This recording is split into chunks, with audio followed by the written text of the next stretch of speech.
గారికి 15 గ్రామ పంచాయతీల నుంచి వచ్చిన సర్పంచులు, వైస్ సర్పంచులు, వార్డు మెంబర్లకు, అదే రకంగా మార్కెట్ కమిటీ చైర్మన్ గారికి, ఆత్మ కమిటీ చైర్మన్ గారికి, మండల ముఖ్య నాయకులకు, జిల్లాలోని అన్ని శాఖల ఉన్నతాధికారులు, వారి సిబ్బందికి, ముఖ్యంగా ఈ 15 గ్రామ పంచాయతీల నుంచి ఇక్కడికి విచ్చేసి వారి కష్టాలు తెలియజేయడానికి విచ్చేసిన నా కుటుంబ సభ్యులైన ఆడబిడ్డలకి, అన్నదమ్ములకి, మీడియా మిత్రులందరికీ మనస్ఫూర్తిగా హృదయపూర్వక నమస్కారం. రైతులని సంఖ్యలేసి రోడ్డు మీద నడిపించింది మర్చిపోయారు.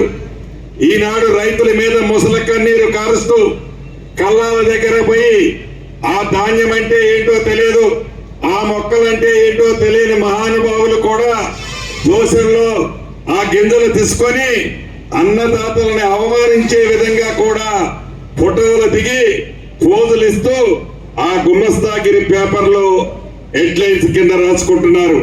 అయినా ఈ ప్రభుత్వానికి చిత్తశుద్ధి ఉంది.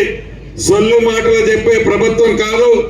100కి 100% రైతులకి అండగా ఉన్నది, భవిష్యత్తులో కూడా ఉంటుంది. రైతుల పక్షపాత ప్రభుత్వం. మీ కన్నీరు ఎన్ని నాటకీయంగా కార్చినా, ఎన్ని అవాకులు చవాకులు మీరు పేరినా, ఎన్ని సొల్లు పురాణాలు చెప్పినా, మీరు చెప్పిన దాన్ని బట్టి ఈ ప్రభుత్వం మీరు చెప్పారని కాదు చేసేది. ఇది ప్రజా ప్రభుత్వం, రైతుల ప్రభుత్వం, నిరుద్యోగ యువతలకు అండగా ఉండే ప్రభుత్వం, ఆడబిడ్డలకి అండగా ఉండే ప్రభుత్వం, మహిళలతో పాటు ప్రతి సెక్టార్కి, ఎస్సీ, ఎస్టీ, బీసీ, మైనారిటీ సోదరులకి నిరంతరము అనేక సంక్షేమ కార్యక్రమాలు ఇచ్చే ప్రభుత్వం. గతంలో ఇచ్చాం, మళ్ళీ ఇస్తాం.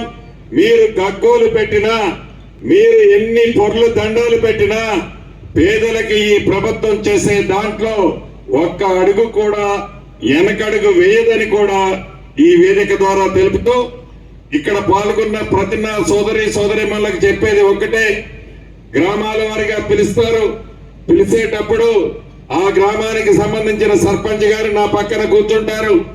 మీరెవరైతే వస్తారో వచ్చిన వారందరి దగ్గర నేనే ఆ అప్లికేషన్ తీసుకొని మీకు రసీదు ఇస్తాం. ఏదో కాగితం ఇచ్చాం, చెత్తబుట్టలోకి పోతుంది. భూములకు సంబంధించింది మీరు ఫోన్ నెంబర్ వేస్తారు, మీకు 2-3 రోజుల్లోనే ఫోన్ వస్తుంది. వచ్చిన తర్వాత ఏవైతే మీరు ఇప్పుడు జిరాక్స్ కాపీలు నాకు ఇస్తున్నారో దానికి సంబంధించిన ఒరిజినల్ కాపీలు తీసుకొస్తే అధికారులు మీకు ప్రత్యక్షంగా పొలం మీదకి వస్తారు. మీరే సాగు చేసుకొని ఉంటుంటే, అది న్యాయమైంది అయి ఉంటే తప్పకుండా దానికి పాస్బుక్ ఈ ప్రభుత్వ పక్షాన ఇస్తాం. అంతేకాదు ఏదో గవర్నమెంట్ కి సంబంధించిన భూములు లీజుకు తీసుకొని దాన్ని సాదా బైనామాలో పెట్టి, సీరన్న సాదా బైనామాల్లో నాకు ఆ భూమిని చేపి నాకు కూడా పాస్బుక్ ఇప్పి గవర్నమెంట్ భూమి అంటే ఇప్పిలేను. అది ప్రభుత్వ భూమి కాకుండా న్యాయబద్ధంగా మీరు మీ తాతలో మీ ముత్తాతలో గతంలో కొని పాస్బుక్లు రాకపోతే అటువంటిది మీకు సాయం చేయగలుగుతుంది. కానీ పక్కవాడు ఆస్తి తీసి మీకు చేపి లేనని కూడా ఈ వేదిక మీద నుంచి మీకు తెలియజేస్తూ, ఎంత లేట్ అయినా రాత్రి 9 అయినా 10 అయినా ప్రతి అప్లికేషన్ ని తీసుకొని దాన్ని పరిష్కరించే బాధ్యత న్యాయమైనది అయి ఉంటే దాన్ని తప్పకుండా పాజిటివ్ గా పరిష్కరిస్తారని మరొకసారి మీ ఇంటి పెద్ద కొడుకుగా మీ అందరికీ తెలుపుతూ ఇప్పుడు కార్యక్రమాన్ని మొదలు పెట్టవలసిందిగా డిపిఓ గారికి తెలియజేస్తున్నాను.